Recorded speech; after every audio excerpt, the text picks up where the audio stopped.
we can start.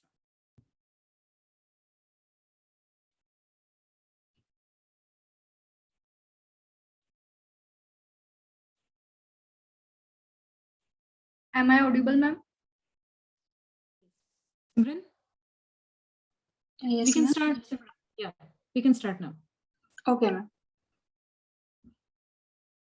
Hello and namaste everyone. I am Simran Kamble. And myself, Sanika Patil, student volunteer at IEEE Pune section, Team Ekam. We welcome you all to today's event organized under the STEM to STEAM initiative of IEEE Pune section. STEM to STEAM initiative sounds interesting. Sanika, can you please brief us about this? Yeah, sure. Our STEM to STEAM initiative, which we have named as Ekam, is a program to highlight unity among diverse disciplines. This webinar is organized under Ekam to emphasize on the importance of knowing different disciplines apart from your core subject. Ekam aims to promote multidisciplinary and cross-disciplinary culture through a series of events, especially among engineering students. This cross-disciplinary platform is organized by the Education Society of IEEE Pune section in association with Raja Dinkar Kelkar Museum. So Simran, would you please tell our audience what has Ekam brought for us today? Yeah, sure, Sanika. Today we are having the session on the topic Reading the Epic Through Modern Lens. Oh, the topic sounds quite interesting. Would you please brief it? Yeah. Have you ever heard about the words Kaliyuga, Adi Shankaracharya, Vishwamitra, and Lanka? Yeah, I have read it in many storybooks and watched in movies and short films. Great. Our speaker today is here to brief us about the same. Wow, this is beginning to excite me now because nowadays people are not discussing more about it. Yes, that's the reason we have arranged session on it. Because history belongs to the past, but understanding is the duty of present. Now, I would like to introduce our today's guest, Mr. Jeevan Rao sir, who is young researcher and aspiring writer, speaker, and an IT consultant. He holds a BE degree in electrical engineering. He writes extensively on forgotten, least discussed aspects of ancient Indian history. Mr. Jeevan helps Indians become aware of forgotten aspects of Indian civilization in an easily comprehensible way, unlike most other Indic researchers, because he builds it through scientific acumen and logical reasoning.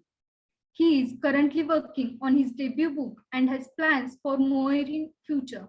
He has participated in conference on Puranas conducted by Indic Academy and has written multiple blog articles on a wide range of subjects. The range of his astonishing research spans across the dating of Adi Shankaracharya, re-identifying Vishwamitra star, identifying city Vatsyapura along the Indian meridian, locating Ravana's Lanka, tracking the location of Jatayu's fall, and the beginning of Kaliyuga, and more. Mr. Jeevan has dealt with the question of Kaliyuga beginning unlike any other researcher of the past because he focused his study primarily on Mahabharata texts rather than depending heavily on secondary sources. He has managed to extract close to 100 pieces of evidence from Kaliyuga, from Mahabharata and Puranas in the process of his research. He has also been able to analyze the ancient text of Surya Siddhanta and Aryabhatiya to substantiate his Mahabharata research findings. We are pleased to have you with us today, sir. Before we begin, I request the audience to put in your queries in the chat box, which will be taken at the end of session. So without any further delay, I would like to invite our today's guest, Mr. Jeevan Rao, sir. Over to you, sir. Thank you, Simran and Sanika, for a nice introduction. And namaskar, everyone, for joining us here on a nice Sunday evening. So let me start my presentation.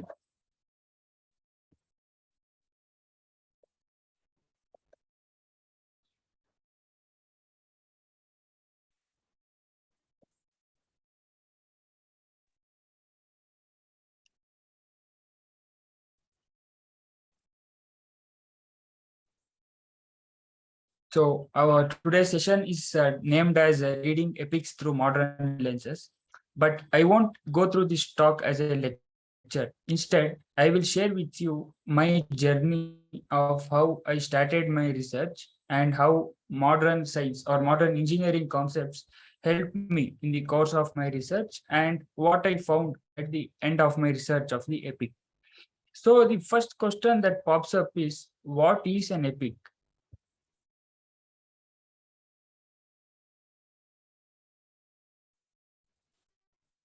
So the epic is a rough translation of the Sanskrit word itihasa. Itihasa is a category of literature in our ancient Indian tradition. The Sanskrit word itihasa literally means this is how it happened. And as you can see, the word is intended for the records of our past. Now, generally, even our Puranas also contain valid historical information in them, but we consider only Ramayana and Mahabharata as the epics of India. Now, one might ask, why should one study the epic? What is the use in knowing what happened in the past? So, I won't go all philosophical into answering this question. Instead, I will use a technique of analogy or drishtanta, as our Indian tradition calls it. Now, this talk is organized by engineers. So what better way than to explain this concept using an engineering subject? So here EC and EEE students might have heard of a device called amplifier. So basically it's for the sake of others, we use this device amplifier in almost all electronic equipments like computer, laptop, speaker, headphones, broadcasting devices, etc. So what does this amplifier do? It basically takes input and as its name suggests, it amplifies it and give out the output. So this system of input, a amplifier and output is called as a control system.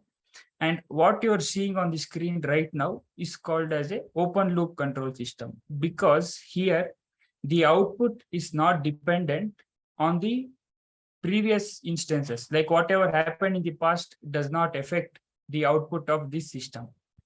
However, in the real practical life, we don't use this open loop control system at all.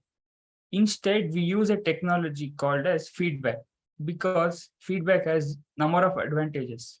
Like once we use the feedback, the bandwidth of the control system increases. That means over a wide range of frequency, the output remains stable. And it also reduces the noise or unwanted inferences in our output. And frequency distortion is reduced by feedback and the overall stability of the system will also improve once we give the feedback.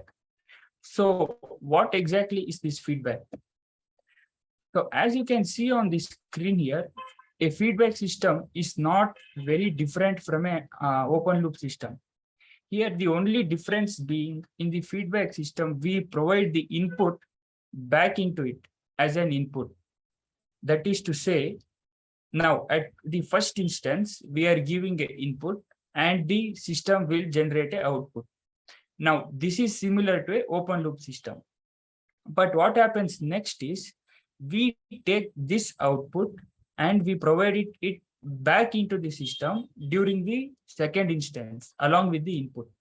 Now what happens? The output will get stabilized in the second instance. So now non-technically speaking, just think about it.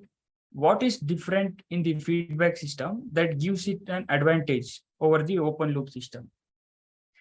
The feedback system is having the knowledge of its previous instance or past instance, and it uses that knowledge to stabilize its future instances. Right now, just replace the word instance by generation, and we have answered our question why we should study the epics. The knowledge of the past generations will lead to a stable future. In fact, I started to read Mahabharata once I realized this concept during my engineering days. A quick recap of the Mahabharata events to set the context for my research. So Pandavas and Kauravas were the cousins, and a fight erupts between them over the rights for their kingdom. So Kauravas defeat the Pandavas in a game of dice, and Pandavas go to exile for 13 years. Pandavas complete their exile and they come back and demand their kingdom. So Duryodhana, the eldermost Kaurava, refuses their demand. And this leads to Mahabharata war, also known as Kurukshetra war. So this Kurukshetra war took place for 18 days, and on the 18th day of the war, Bhima and Duryodhana fights. So during the course of the fight, Bhima breaks the thigh bone of Duryodhana. So during the Mahabharata times, hitting someone below the waist was considered illegal and also immoral. So this angers Balaram, brother of Sri Krishna. So Balaram rushes to punish Bhima, and that's when Krishna stops Balaram and informs him that Kaliyuga has started, so you can forgive this act of Bhima. So basically, what Krishna is telling to Balaram is that Kaliyuga had already arrived by the time of 18th day of the war. Now, why is this important? Because first of all, in our Hindu tradition, there are 4 yugas: Satya Yuga, Treta Yuga, Dwapara, and Kaliyuga. And traditionally, it is believed that Kaliyuga began when Sri Krishna left his mortal body. And 3102 BCE, around 5000 years ago, is taken as the start of Kaliyuga. Now, it is very crucial to prove or disprove Krishna's statement, because if we can find additional evidence supporting Krishna's statement, it changes the way the Mahabharata has been researched till date. Now, why do I say that? Because more than 50% of the Mahabharata dating effort places the Mahabharata war around in plus or minus 50 years from this 3102 BCE date. That is to say, most Mahabharata researchers consider this date of Kaliyuga as constant, and they try to extrapolate the date of Mahabharata war from it, making the Mahabharata war a function of the date of Kaliyuga. So, which account should we believe? Should we believe the traditional Puranic account, or should we believe what Mahabharata has to say? Now, it is important to keep in mind that Krishna's statement is just one among the thousands of references from the Mahabharata text. In fact, the way I see it, Mahabharata text is actually a collection of humongous amount of data, and it is impossible to draw a logical inference from just one reference, right? In fact, we also know that we need at least 2 points to even draw a line, then forget about conducting a whole research. So we need more data to prove or either disprove Krishna's statement. So consider this example of a plot here. Each point here represents a data point. Right now, as of now, this does not make any sense. It's just raw data. Raw data in itself does not provide us any useful information. Raw data needs to be processed in order to get useful information. Now, what do I mean by processing? Processing is a structured way of collecting and analyzing the raw data. Now, in our context, processing means collating all relevant evidence from our primary source and then just joining the dots or connecting the dots. Now, the next challenge for me was to decide how to collect the relevant data and what primary source should I consider for my research. Now, having a theory statement will help us, because a theory statement will decide what evidence we need to observe. Now, to understand the concept of theory and the concept of joining the dots, consider this equation of a linear, consider this linear equation, ax plus b equal to c. Now, I'm sure most of the engineers here would have come across this equation. Here, a and b are constants, x is a variable, and c represents the solution of this equation, right? Now, for our context, a and b represents theory and auxiliary theory. So these should be constant. I mean, they should be consistent and they decide how our evidence will line up when we try to connect the dots. And X represents every single piece of evidence we extract from our primary source. And C represents the inference that we draw from our various evidences when we analyze it on the back of our theory statement. Now, different evidence will lead to a consistent inference if our theory is correct, if our theory is good, or if our theory is consistent, right? So I decided my theory is Mahabharata text should be taken as the primary source when we try to solve or study the problems related to Mahabharata times. Now, here Krishna's statement happens during Mahabharata times, right? So if we are supposed to test Krishna's statement, we should look into Mahabharata text. We should not look into other secondary sources. And every reference from Mahabharata which mentions Yuga or Kaliyuga are my pieces of evidence. So now I know where to look at and how to collect my evidence. Then my next question was how to process that evidence. I mean, how to analyze those evidences. So I decided to use a method known as successive approximation. So in successive approximation, we use iterations where with each iteration, we move one step closer towards the solution. Now, at the beginning, I told you engineering concepts influenced me during my research, right? So exactly here, we electrical engineers especially use successive approximation frequently while we try to solve the problem of economic dispatch. So what is economic dispatch? It involves calculations to determine least cost of generation for a system. That is to say, it involves calculations to find a way such that the power generating plant uses least amount of fuel. That's it. So consider this quick example here. Consider this line diagram. There are two power generating plants and the load demand is 400 megawatts. So we have to find an optimum way to run this system. Now you might say, since there are two power generating plants, why not just divide the 400 among them such that each plant generate 200 megawatts, right? It does not happen that way because the demand is closer to plant 2. That means there will be transmission losses if we pass through more energy from plant 1. So what can be done? We use iteration method or successive approximation. Now, don't worry, I won't go all technical into this. I just want to point out that the main aim in using this iteration technique is to calculate the error, the epsilon.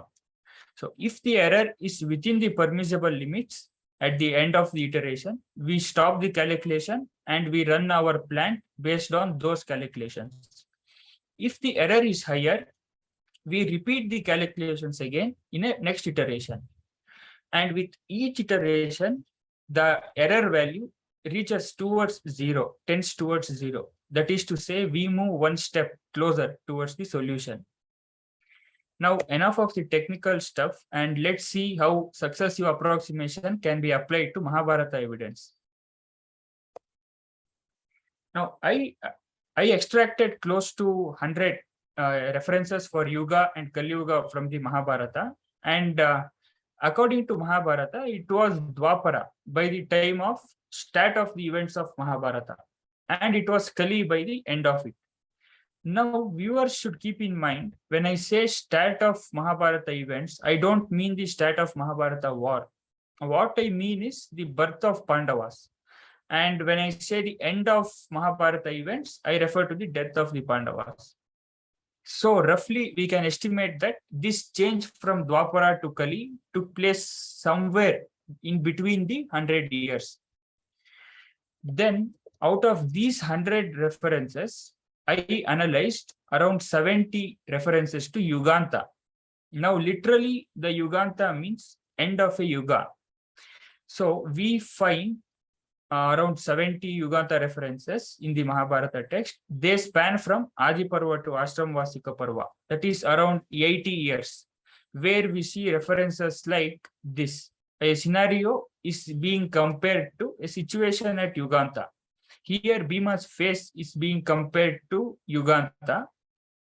So that's why I call these 70 statements as comparative Yugantha allusions. And these gave us an interval of 80 years to find the beginning of Kaliyuga. Now we have come forward from 100 years to 80 years, but still 80 is a very long interval of time to find the precise beginning of Kali. So let's do one more iteration. Now, out of these 70 comparative Yugantha statements, I found around 15 Yugantha statements which have a sense of time in them. Like they speak either in future tense or past tense about Yugantha. These references span from Udyoga Parva to Stri Parva. Now, I would like to inform that Udyoga Parva is actually a pre-war Parva. Means it is before the start of Kurukshetra war, and the preparations for the war starts from Udyoga Parva. And Stri Parva is a post-war Parva. That means it comes immediately after the end of the war. Now something very interesting happens here. In Udyoga Parva, the Yugantha references talks of Yugantha as if it is something coming in the future. It talks of Yugantha as an impending phenomena. Like here, this is a Arjuna's statement. Notice the words when or then, right? They imply that Yugantha is about to happen. It's something we should look forward to in future. Then gradually, as we move towards Stri Parva, the tone of this Yugantha references changes. Gradually, it changes from impending phenomena to a bygone phenomena, means in a past tense. Like this reference, where Ashwatthama is compared to fire at Yugantha after it has consumed all the creatures. The word after is key here. It signifies that Yugantha has already occurred. Now, this duration between Udyoga Parva to Stri Parva is around 50 to 30 days. So you do notice that we are closing in on an accurate time interval, right? With each passing iteration. We can do even better. In the third iteration, out of these 70 Yugakshaya references, 60 of them are actually concentrated around the 18 days of the Mahabharata war. Now, there are 5 Parvas dealing with 18 days of the war, and we don't find any future tense or past tense for Yugantha here. We straight up see references like this, where the narrator or characters of the epic talks of Yugantha as if it is an ongoing phenomenon. So we can see that the pre-war Parvas talk of Yugantha in future tense, and the 18 days war Parvas speak of Yugantha as an ongoing phenomena, and the post-war Parvas speak of Yugantha as a bygone event, as an already occurred event. So we can infer that the event of Yugantha happened sometime during the 18 days of the war. Now, but still we need to find on which of these 18 days exactly did the Kaliyuga begin. Now here, our Yugantha and Yugakshaya references from the Mahabharata narrowed down our area of search for 18 days of the war. But that is as far as we can get using these evidences. Now compare this to a vernier caliper, right? The Yugantha references gave us the main scale reading, which is approximately right.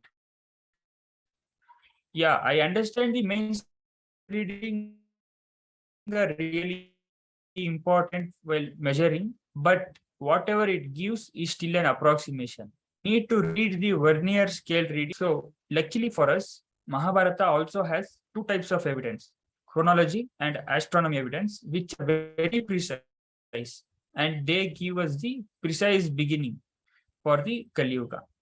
So what do I mean by chronology and astronomy evidence? Let's see. There are around 12 references from the Mahabharata text which explicitly and very effectively outlines the advent of Kaliyuga. Now here I won't go into all 12 references. I will just outline the important references for you. So the first one occurs at Vanaparva. Now here the Pandavas are spending their time in the exile for 13 years. And so Hanuman informs Bhima that Kaliyuga will come in a short amount of time. So keep in mind that this conversation is happening around 12 years before the war.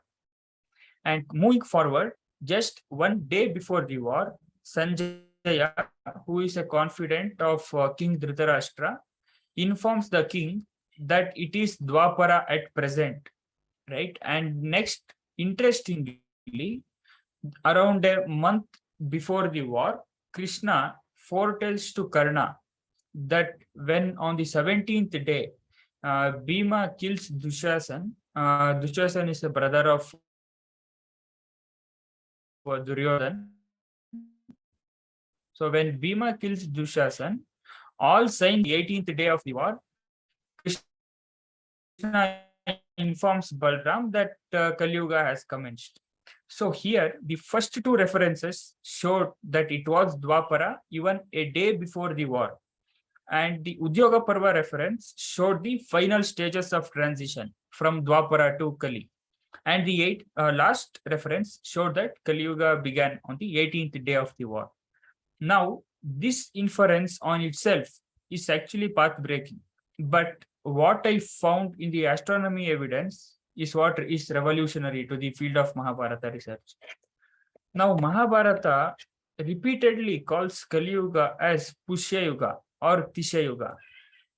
In fact, even most of the Puranas and even Ramayana also calls Kaliyuga as Pushya Yuga, but they don't give a reasoning why they are calling Kaliyuga like Pushya Yuga.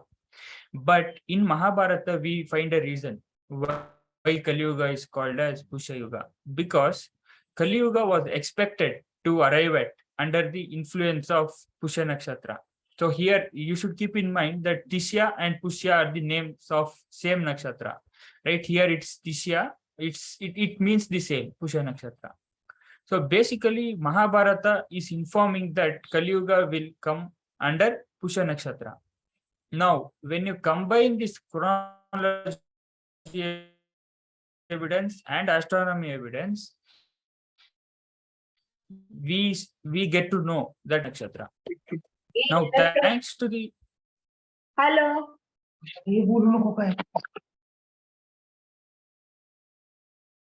Is someone speaking? Yeah, we have muted him. Yeah. You can carry on. Now, yeah. So now, thanks to the precise chronology and astronomy evidence of the Mahabharata text, we found the last piece of our puzzle. Kaliyuga began on the 18th day of the war, and the additional constraint is the 18th day of the war should be on Pusha Nakshatra. So this is a quick synthesizing or combination of every concept that we discussed till now, including the concept of successive approximation or joining the dots, the concept of theory, everything. So the first iteration that we did was using the comparative Yuganta. And it showed us that the Yuganta happened sometime during the Mahabharata times, around 80 years of time interval. So once again, we did another iteration using informative Yuganta, and the time interval was narrowed down to 18 days of the war. And then, like a vernier scale reading, we used chronology evidence, which further pinpointed towards the 18th day of the war as the beginning of Kaliyuga. And the additional bonus or the additional constraint that we found from the Mahabharata evidence is that the Kaliyuga should begin on the Pusha Nakshatra. So finally, the Kaliyuga should begin on the 18th day of the war and on Pusha Nakshatra. A quick summary. We saw using the example of feedback systems, engineering concept. how the knowledge of the past leads to a stable future.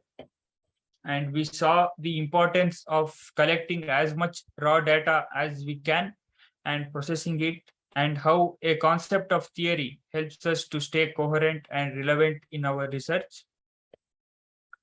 And we saw the example of a economic dispatch and how successive approximation helps us to go one step closer towards the answer or truth with each iteration.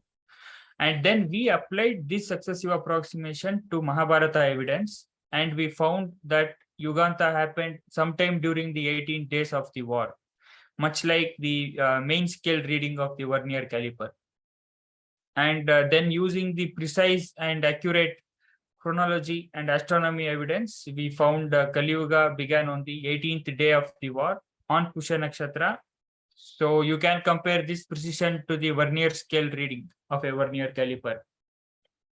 So in effect, what my research showed was, unlike what previous Mahabharata researchers were doing, the date of Mahabharata war is actually not dependent on the date of Kaliyuga.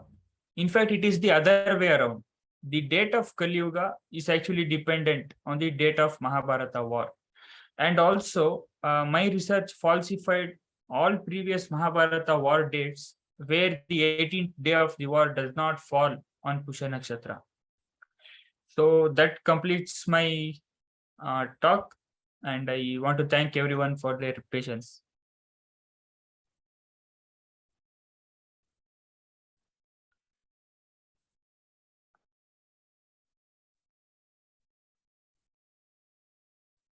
Wow, what a thought-provoking session it was, sir. Now it's time for some questions and answers. Sir, there is one question in the chat box. Let me check. Yeah. What does Aryabhatiya say about Kaliyuga? Yeah, this is a very important and actually a frequently asked question. So I had anticipated this, and I will share my screen. So is it possible? Yeah, 1 second.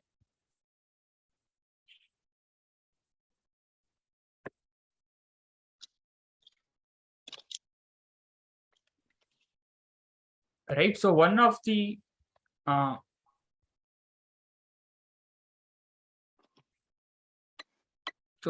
most frequently asked question about the beginning of Kaliyuga is, what about Aryabhatiya?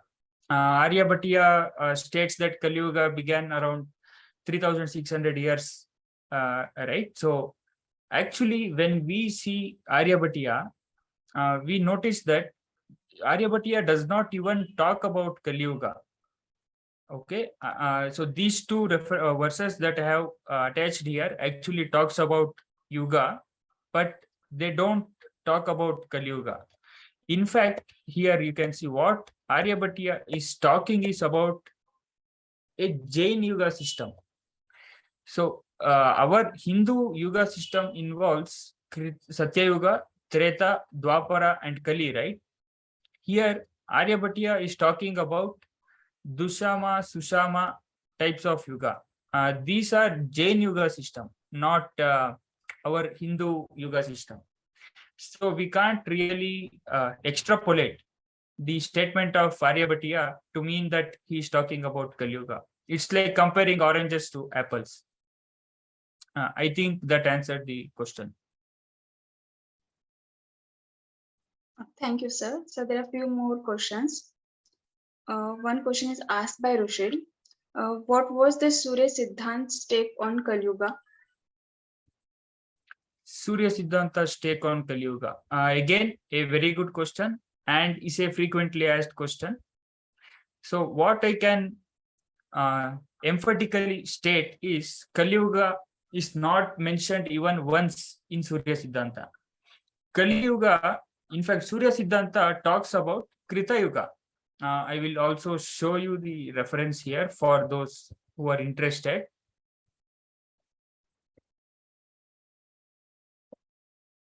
So this is what Surya Siddhanta is talking about. Can you see the end of the Kruta Yuga?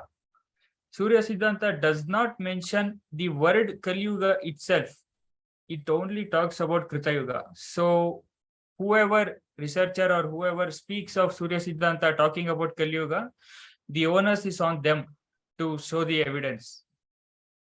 As of now, there is no evidence of Kaliyuga beginning in Surya Siddhanta.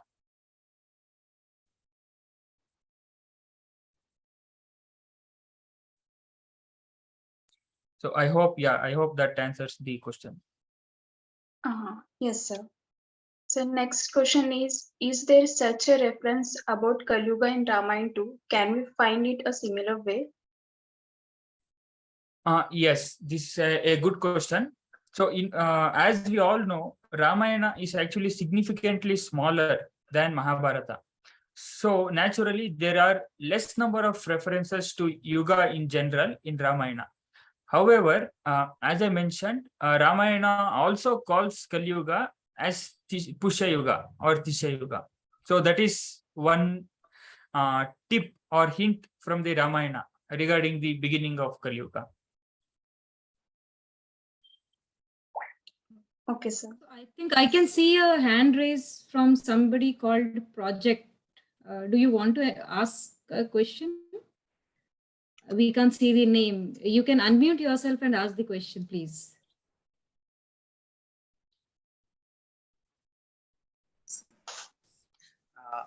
Am I audible? Yes, you are. you are. Okay, my question to Jeevan ji is that is any post Mahabharata research is happening by Nilesh ji or by him right now? Yes, me, Nilesh ji, and even Rupa Bhatti, madam, are working actively on post Mahabharata research. I have concentrated more on Shankaracharya research and Ravana's Lanka. So what Nilesh ji is trying to date Bhagavat Puran and etc. So it's happening. We are also trying and finding a way to link the Indus Valley civilization with our prehistoric or Mahabharata timeline. Okay. Sir, I want to elaborate my short work. If you can hear me. Yeah. So I have found out about the One second. Can you just share your name and from where you are? Because we can't see your name, we can't see you as well. So a little bit of information about yourself would be great. Okay, my name is Vishnu and I'm from Pune, Maharashtra. Where are you working, Vishnu? Right now I'm in Nagpur. Are you a student or working somewhere? You are a student where? In KKSU Sanskrit University in Nagpur. Oh, wonderful. Go ahead, please. Okay. Can I talk to Jeevan also? If he is hear me? If he can hear me? Yeah, sure. Go ahead. Jeevan ji, I have a small work related to Vikramaditya and Kalidas, where in his astronomical book, he mentions a time gap around 1800 to 1700 BC at that time. So means I have at least 7 to 8 evidences which I have found out right now. Along with Varamir in his Samhita also, he mentions the timeline around this same time also. In another ways, you can say that Kalidas also remembers the time, means he, what we can say, indirectly refers Mahabharata around means 4700 BC before that time, and as well as Ramayana also he remembers that around 10k years ago from his times it was happened that. Interesting. Which indirectly can say collapses the narratives related to Ramayana, which says around that Ramayana happened around 5000 BC and that so. And I have worked a short term chronology on related to that. So if you can permit me, I can share you in the Facebook on that live. Yeah, sure. Share the links with me, and I will go through it, and I will surely get back to you. Okay. Thank you. Thanks, Vishnu. I can see somebody with Galaxy A22 5G also without any name. You can also unmute yourself and ask.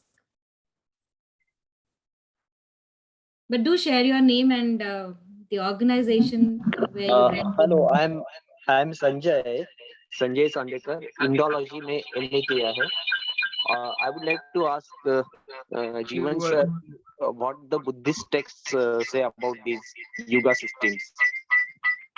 Yeah. So as far as my research is concerned, I don't know what they say about our Kaliyuga, but what the yoga system of Buddhism is much like Aryabhatiya. So they involve ascending cycle and descending cycle. So it's quite fundamentally they are different from our Hindu yoga system. So we follow the gradual degradation cycle, right? And then there is no upgradation. We directly reset back to Krita Yuga or Satya Yuga. That's different from Buddhist yoga system. There, half of the yoga cycle will be gradually declining, like bad phase, and the other half will be uplifting, like good phase. So as far as my research is concerned, that's all that I know right now about Buddhist texts.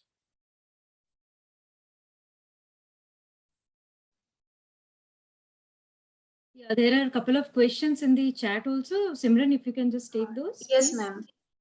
Sir, there are a few questions in chat box. Sir, Samir is asking, can we know when Kaliyuga will end and we possibly enter in Satyuga?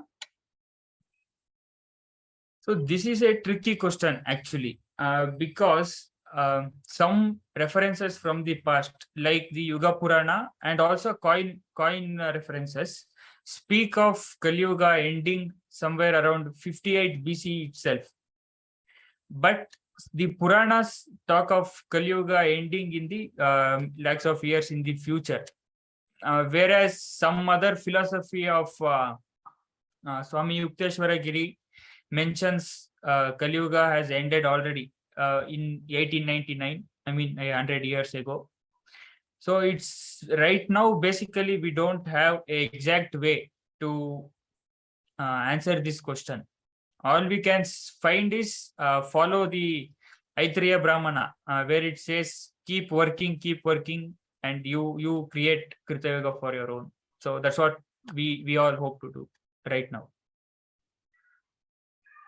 So Jeevan, there is, there's lots of research on like starting of Kaliyuga, when it started, So there's one prediction by Swami Achyutanandas, and he has written a compilation of predictions, which he has called as Bhavishya Malika. This has been written, I think, 500 years ago. And as per that book, the predictions in that book, the Kali Yuga is about to end somewhere now, So my question is slightly different. What would be the basis of his predictions 5 years back? I mean, of course, semi-scientific, or he must have used some scientific mechanisms to arrive at that particular prediction, I'm sure. Do you have any idea about that? Yeah, what I think is like there are some kind of psychological conditioning done to society at large, because 100 years ago we see Vivekananda and his followers or his guru talking about Kali Yuga ending right there, right? So at that context, why they were saying that was because they wanted to uplift the society, right? The society was very much in trouble under British rule. So they wanted to uplift the society. So they tried to inform the society that Kali Yuga has ended. It's now the better Yuga. So you all can start working towards it. So when we think about 500 years ago, the situation was not much different. We were under Mughal rule and we were facing a lot of trouble. So I think what this scholar might have done was to show that there is light at the end of the tunnel. Thank you so much. Yeah, very logically answered. So we have another question. What are the other alternatives calendar system in Indian tradition? Yeah, we have our Vikram Samvat tradition, which actually starts from 58 BCE, and we also have Shalivahana Shaka calendar system, which starts from 78 AD. And in fact, we see this Kaliyuga popularized only by around 6th century AD. So, in to summarize the answer, we have three popular, pan-national calendrical system: Vikram Samvat, Shalivan Shaka, and Kaliyuga. Of these, the earliest is the Vikram Samvat, and the latest is Kaliyuga tradition.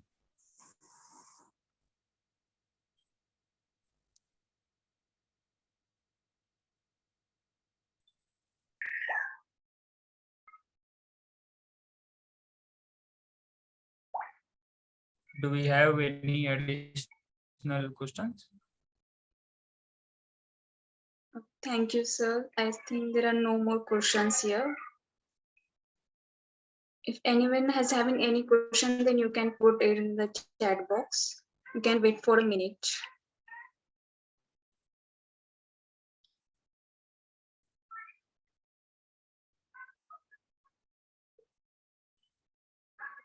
Okay, very basic questions. Meanwhile, so suppose I have no idea about epics and I have never read it seriously in the past.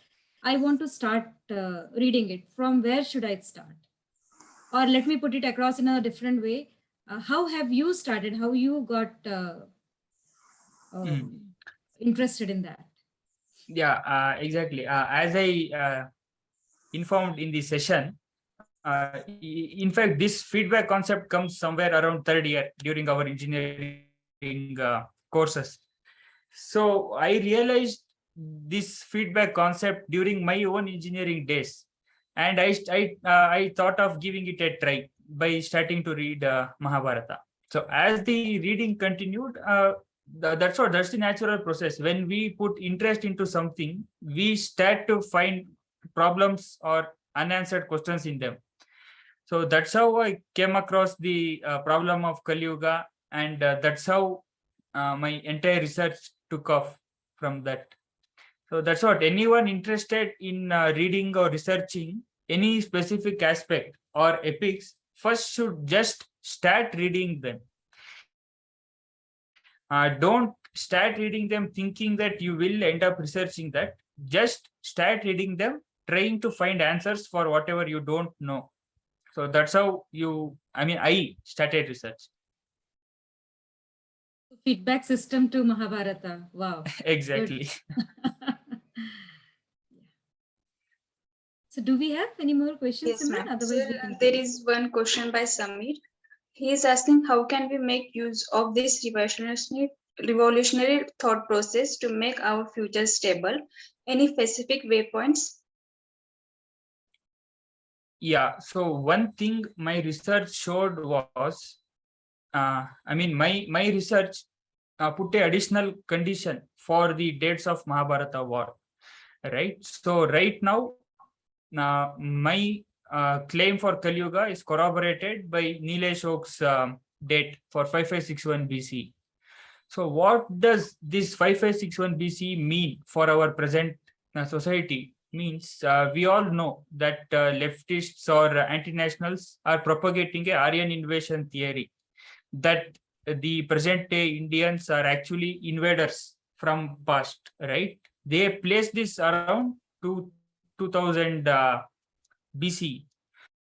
So this fifth millennium of Mahabharata date, now corroborated by my research, falsifies those anti-national claims. Okay, I hope sir. that answers the question. Yeah. So one more question is there. Is Shalivahana related to the time of Parshurama or after that? No, Shalivahana is not related to Parashuram. And as far as my subjective conviction is concerned, I think it is after Parashuram.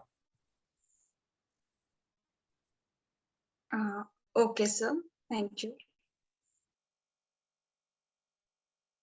I think we have got all the questions.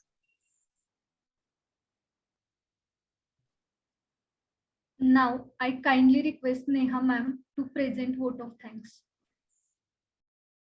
Over to you, ma'am. Thank you so much. But before that, I must tell our audience the age of our speaker. You know, he's just 24 years.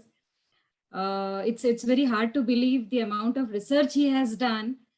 He has passed his B just 1.5 year back. You know, so commendable work. Thank you so much, Jeevan. This was undoubtedly a wonderful and informative session. And we all know that epic are the chronicles of the history and past culture, you know, and they indeed play an important role in our lives. It furnishes us with knowledge and wisdom, fills us with motivation, highlights the duties, help discover technologies. This is important because we all know that technologies are very latest, but even technologies have evolved over the years, you know. It has got its traces in the past as well. So thank you, Jeevan, for helping us look at our own epic through the modern lens. You know, I'm sure students are very motivated, and basically more because this topic does not appeal the students, you know, and you have very brilliantly helped the topic look interesting. It's truly commendable. And thank you so much for taking out your time and sharing your thorough research with all of us. In fact, I cannot thank you enough for bringing out the perspective of our history, providing it with the modern methods, sharing all of your research with our students. I'm sure some of them will like to take this to next level, or maybe at least try to plunge into the topic. So thank you so much for being here with us today, Jeevan. But before we say final bye-bye for this day, let me thank Professor Mani. Today he's not there, but he is the man who has spearheaded this unique initiative. And we all know that his energy is very infectious, you know. Even if he is not there, I feel that he is watching all of us. My special thanks to Ekam core team, Mr. Jagdish Chaudhary and Sanjeevani Madam, who have always brainstormed to provide a purposeful direction to this unique initiative. One of its own kind, this one is. We all are enjoying organizing it for all our audience.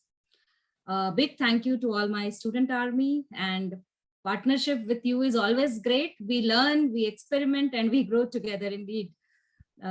Great experience to work with all of you. You know, you transmit lots of energy, and we need lots of energy to work like this.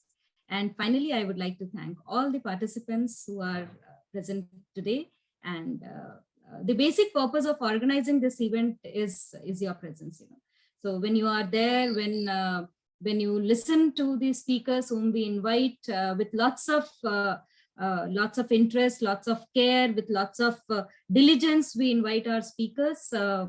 We feel when you participate, we feel that our efforts have been successful, you know. So keep attending our sessions, keep blessing us. Thank you so much. And we are coming back with a musical event. I can just say that next one would be a musical event. And again, the lot who would be participating there would be a young lot, just passed out students, and you will be amazed to see the kind of talent they bring in, and hope to see you all there. Thank you so much. Take care. Bye-bye. Thank you, everyone. It was a pleasure. Thank you, sir. Thank you, ma'am.